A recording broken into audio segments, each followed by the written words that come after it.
Hello po mga kababayan, right now nasa Barangay San Roque tayo, Cloban City, Barangay ayan po. And this time may kakausapin din tayo. Ano po pangalan po ninyo, sir? Ako po si Honorable Regan Fernandez. Kagawad kayo dito? Opo. Regan Fernandez. Fernandez. Oo. Survivor din po kayo ng Yolanda? Oo, dito po ako. Dito kami na pa. Dito kayo tumakbo? Oo, dito sa San Fernando. Oo. Ano po ang pangalan? Fernandez. Kagawad Regan Fernandez.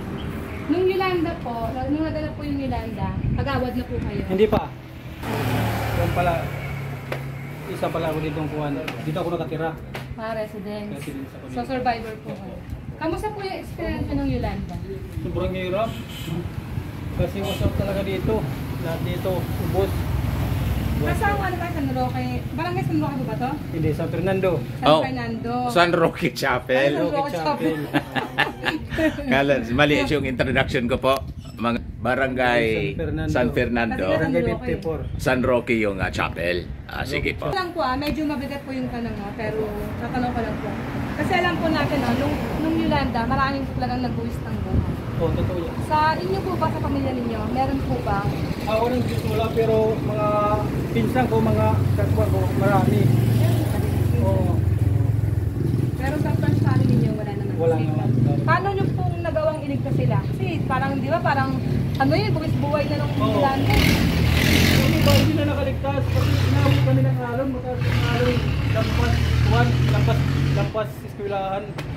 Hindi na nakaligtas. Lampas bubong tubig yung dito? makapunta sa bubong niya lang nabubuhay. Yung makatapak ng bubong.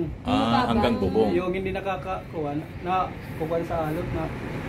Malapit dito sa dagat? To? Dapat na yan. Dagat na yan? Lugar na yan? So, kailangan po pala may second floor. Ganun. Oo. Mga ganun yan. May nabubuhay mga ganyan. Mga ganyan. Yung bahay niyo po, second floor. Hindi doon kami sa dagat. Oo. Paano po kayo nakaligtas?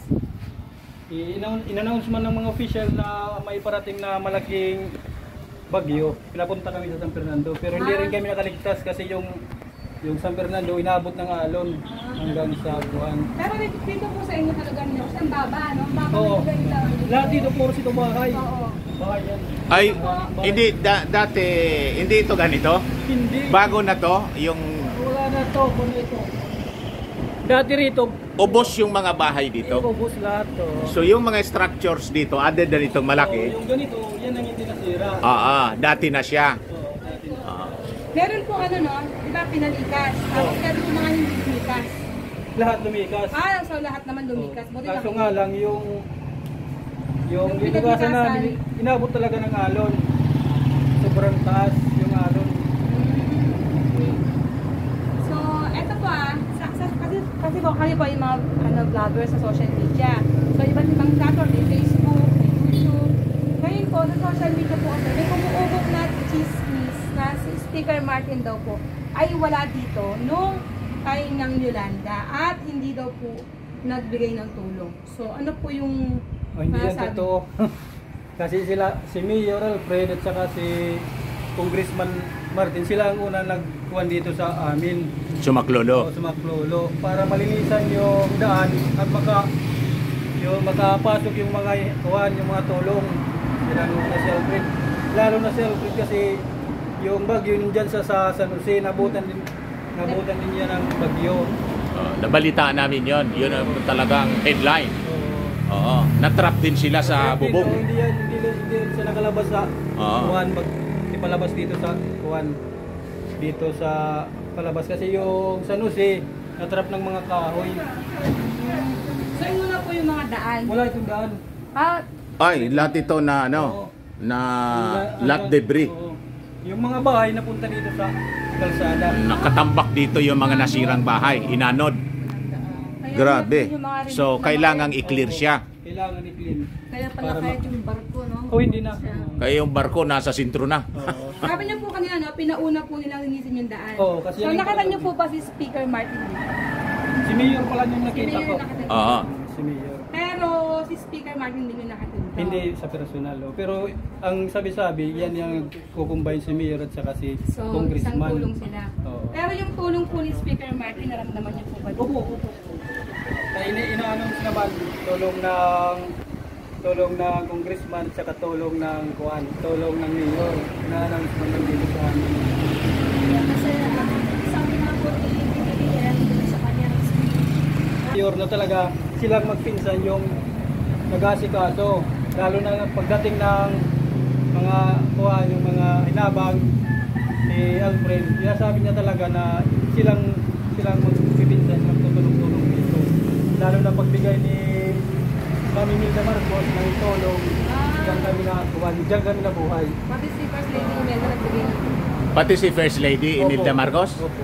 Pumunta rito kahit Oh. matanda na? O hindi, yung daw. tulong lang. Yung tulong, pinadala. Pinadala. Ganon siya mag-asikaso. Opo. Kasi yung totoo naman kasi di ba natalanta kayo lahat? Hindi nyo naman kailangan yung tao. Yun. Ang Oo. kailangan nyo yung tulong. Yung tulong, kasi... Ito naman yung katotohanan doon. Oo. And so far, marami naman tumulong talaga sa Oo, sa marami. Yolanda. Iba-iba, Oo, no? oo. Nang matapos na yung daanan, makadaan na yung araw-araw may tulong na dumarating. Tanong ko lang po, masasabi niyo po ba na itong lugar ninyo, no, na talagang totally nakabangon na? Oo, totally nakabangon na. Lalo na ngayon kasi maraming tulong na dumarating galing sa Tingog Party List, yung mga tubad program. Yung sa asawa, yung si Hindi daw. Yeda So, malaki Romualdez. na ito. Halos kada buwan may tubad program kami dito sa buwan sa Tacloban. Kaya pala Mami Ping, ang daming inaayos doon ng mga relief. Oo. Saan para saan na 'yon? Para sa Samar. Samar Yung naman. Naabutan ng yung malaking Yung dahil sa grabing baha at ulan baho. ngayon. Oo, Samar yun. So kahit yung sa Samar, inaasikaso pa rin. Nung Biyernes nandito siguro si Bongbong Marcos. Wow. Oo, alam namin. Oo. Pwede ng tulong para sa Oo. Nandito yung president, si Meron pong ugong-ugong na sinasabi po, kasi sa totoo lang sa ngayon, si Speaker Martin, sa social media, hot seat siya. No? Sinasabi na meron daw siyang planong tumakbo na presidente sa 2028. Tanong ko lang po sa inyo, naramdaman niyo na po ba dito or nagpasabi na ba dito si Speaker na siya ay tatakbo sa 2028? Hindi pa. Wala. Wala kayong Walang idea? ugong-ugong dito sa amin. Yung sa kanya, lang, yung tulong lang talaga, mga patrabaho, yan ang nararamdaman namin. Katrabaho. O mga kabad program. Wow. Katrabaho. Okay, so, mahalaga yun. Dapat Oo. trabaho talaga. Hindi Oo, po ito, kailangan talaga ng tao.